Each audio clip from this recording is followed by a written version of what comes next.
بسم الله الرحمن الرحيم. الحمد لله رب العالمين والصلاة والسلام على أشرف الأنبياء والمرسلين نبينا محمد وعلى آله وصحبه أجمعين أما بعد. Nous poursuivons, ya ikhwan, notre lecture du kitab Shama'il al-Muhammadiyya de l'imam al-Hafid al-Tirmidhi rahimahullah ta'ala avec quelques explications et ta'liqat de l'imam Ibrahim ibn Muhammad al-Bajuri rahmatullahi alayhi rahmatan wasi'a. Donc nous sommes toujours, barakallahu fikum, jazakumullahu khairan, sur le chapitre concernant les cheveux du prophète sallallahu alayhi wa sallam. Donc on avait vu dans le hadith précédent, jazakumullahu khairan, le hadith dans lequel Abdullah ibn Abbas radhiyallahu anhuma nous rapporte que le messager d'Allah sallallahu alayhi wa sallam lâchait ses cheveux alors que les polythéistes faisaient une raie séparant leurs cheveux en deux. Quant aux gens du livre, ils lâchaient également leurs cheveux et le prophète sallallahu alayhi wa sallam aimait agir conformément à eux concernant les choses pour lesquelles il n'avait pas reçu de commandement. Puis le messager d'Allah sallallahu alayhi wa sallam coiffa ses cheveux en faisant une raie.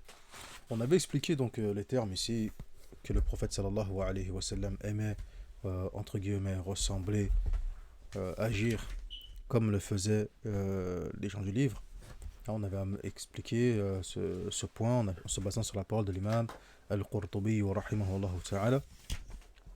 Et c'est également une explication qui a été reprise aussi par l'imam An-Nawawi rahimahullah ta'ala et également Ibn Hajar rahmatullahi alayhi rahmatan wasi'a. En sachant que Al-Hafid ibn Hajar rahimahullah ta'ala, il nous rapporte en Fath al-Bari que la raie est la dernière chose qu'il pratiqua sallallahu alayhi wa sallam. Ensuite on a un autre hadith. Il nous dit l'imam al-Tirmidhi rahimahullah ta'ala: حدثنا محمد بن بشار قال حدثنا عبد الرحمن بن مهدي نعم قال حدثنا عبد الرحمن بن مهدي عن إبراهيم بن نافع المكي عن ابن أبي نجيح عن مجاهد عن أم هانئ قالت رأيت رسول الله صلى الله عليه وسلم ذا ضفائر أربع. Donc Hani radhiyallahu anha nous dit que j'ai vu le message d'Allah sallallahu alayhi wa sallam porter 4 mèches. Ad-Dafair, porter 4 mèches, porter 4 tresses, etc. Donc dans ce hadith, barakallahu fikum,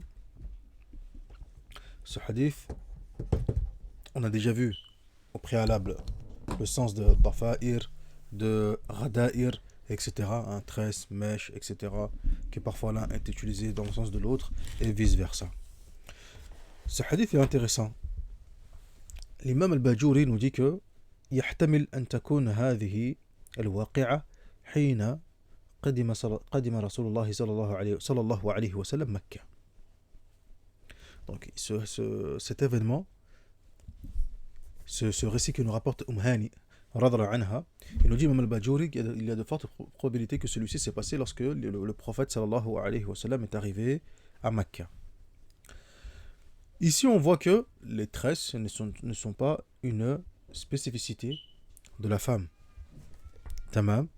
يقول الإمام الباجوري رحمه الله تعالى حل الضفر الشعر حتى للرجال, qu'il est tout à fait permis, il est tout à fait permis pour les hommes d'avoir des tresses, d'avoir des mèches.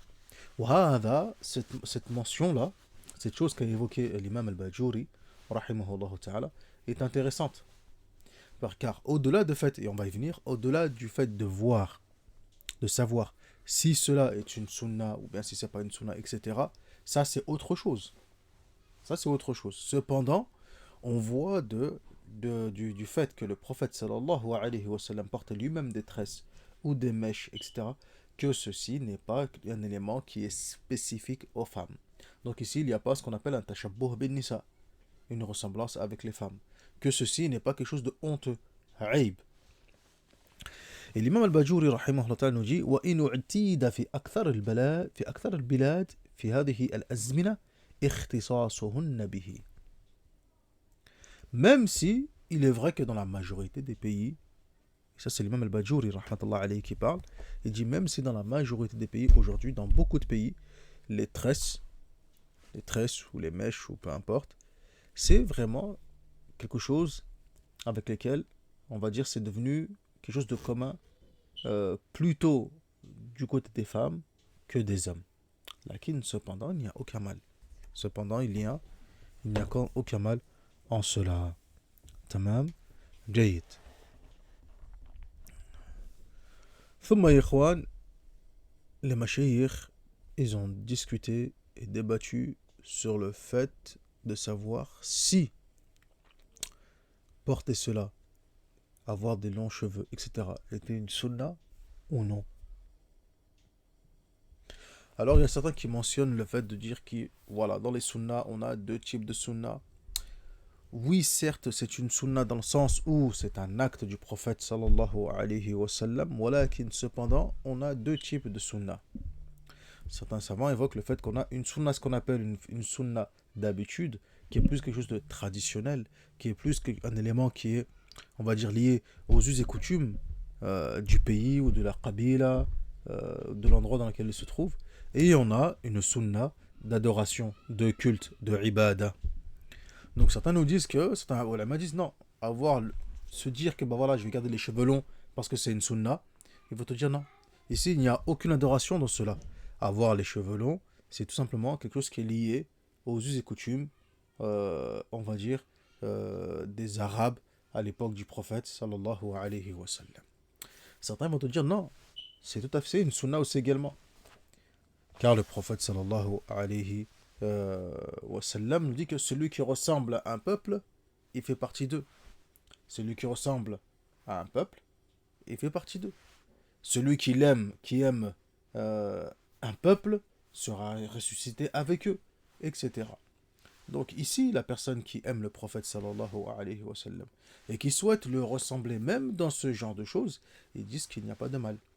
Tout comme le faisait Abdullah ibn Umar, radallahu anhuma, par exemple. Dans cela, dans ce genre de choses, on a un salaf. On a un prédécesseur, à savoir le compagnon du prophète sallallahu alayhi wa sallam. Même si il est vrai que les actes du prophète les actes de Abdullah ibn Umar, radallahu anhuma, dans son suivi extrême du prophète sallallahu alayhi wa sallam, même s'il ne faisait pas l'unanimité, car son père le reprenait aussi sur certaines choses, notamment Omar ibn Khattab, d'autres compagnons n'étaient pas forcément d'accord avec ce qu'il faisait, walakin, dans ce qu'il faisait, il suivait le prophète sallallahu alayhi wa sallam et il ne faisait rien de grave ni d'interdit à ce niveau-là. Aujourd'hui, on préfère voir une communauté, des jeunes, des musulmans, etc., qui ressemblent au prophète sallallahu alayhi wa sallam, physiquement, trait pour trait, dans plusieurs choses, même si en premier lieu, ce qui est demandé, c'est dans l'adoration, plutôt que de voir cette communauté ressembler à des personnes, barakallahu fikum, qui appellent à la perversité et aux turpitudes et aux choses blâmables. Wallahu al-musta'an. Avec ce dernier hadith, le hadith de Hani, radhiyallahu anha, on a terminé donc ce chapitre. Sans doute qu'on avait déjà évoqué cela dans le dernier cours, mais voilà, on revient rapidement. Et là, maintenant, on va aborder un nouveau chapitre. On va aborder désormais un nouveau chapitre. Ce chapitre concerne le soin porté à ses cheveux. Bab ma ja'a fi tarajjuli rasulillahi sallallahu alayhi wa sallam. Ici, l'auteur al-Musannif, comme il dit l'imam al-Bajuri, rahimahullah ta'ala, ici, l'auteur al-Musannif, rahmatullah alayhi, dans ce chapitre, il va nous mentionner la manière dont le prophète sallallahu alayhi wa sallam coiffait ses cheveux, les lavait et en prenait soin. Sa manière d'agir à ce sujet, comme dans tout domaine d'ailleurs, était un juste milieu. Il n'était pas semblable à celui qui se préoccupe de ses cheveux et passe de longs moments à les coiffer et les arranger, et non plus comme celui qui néglige ses cheveux et n'en prend pas du tout soin. Il agissait avec mesure, sans excès ni négligence. Dans tout ce qu'il faisait, c'était le juste milieu. La meilleure des choses, c'est celle qui est au juste milieu. قال الإمام الباجوري قال الإمام الترمذي الحافظ رحمه الله تعالى حدثنا إسحاق بن موسى الأنصاري حدثنا معن بن عيسى حدثنا مالك بن أنس عن هشام بن عروة عن أبيه عن عائشة رضي الله عنها قالت كنت أرجل رأس رسول الله صلى الله عليه وسلم وأنا حائض. Donc, ici Aïcha, radhiyallahu anha, qu'est-ce qu'elle nous dit? Elle nous dit, je coiffais la tête du messager d'Allah, sallallahu alayhi wa sallam, wa ana ha'id, alors que moi, j'avais mes menstrues. Alors que j'étais en période de menstrues. Alors déjà, ici, on voit, يدل هذا على طهارة يد الحائض وسائر ما لم يصبه دم من بدنها وهو إجماع. Comme nous dit l'imam al-Bajuri, rahimahullah ta'ala. Ici, on voit que la main de la femme qui a ses menstrues, sa main est pure. Tahira. Tamam, elle est pure. Ainsi que l'ensemble de son corps qui n'a pas été touché par le sang des menstrues. Et à ce sujet, il y a unanimité, consensus, ijma' sur cela. Deuxième point, c'est que chez nous, dans l'islam, barakallahu fikum, dans l'islam, adam يدل أيضا على عدم كراهة مخالطتها وعلى حل استخدام الزوجة برضاها. طيب. Donc, on voit aussi également, nous dit l'imam al-Bajuri, c'est que dans l'islam, dans notre sharia, il n'y a aucun mal, ce n'est pas du tout détestable ni réprouvé, de rester en compagnie de son épouse qui a ses menstrues. Ou n'importe quelle autre personne parmi nos maharim, barakallahu fikum, qui a ses menstrues. Tamam. Et il est tout à fait permis à l'épouse, barakallahu fikum, il est tout à fait permis à l'épouse, jazakumullahu khairan, de rendre service à son époux, à son mari.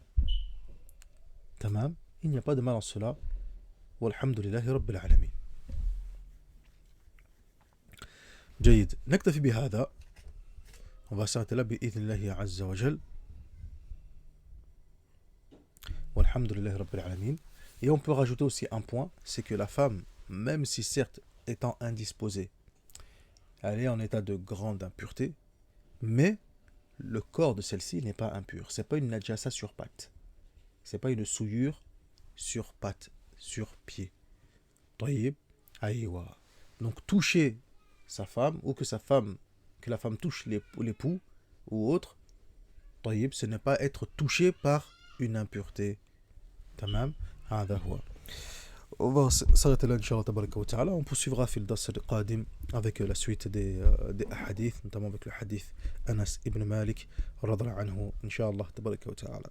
والحمد لله رب العالمين وصلى اللهم على نبينا محمد وعلى آله وصحبه أجمعين. سبحانك اللهم وبحمدك أشهد أن لا إله إلا أنت أستغفرك وأتوب إليك.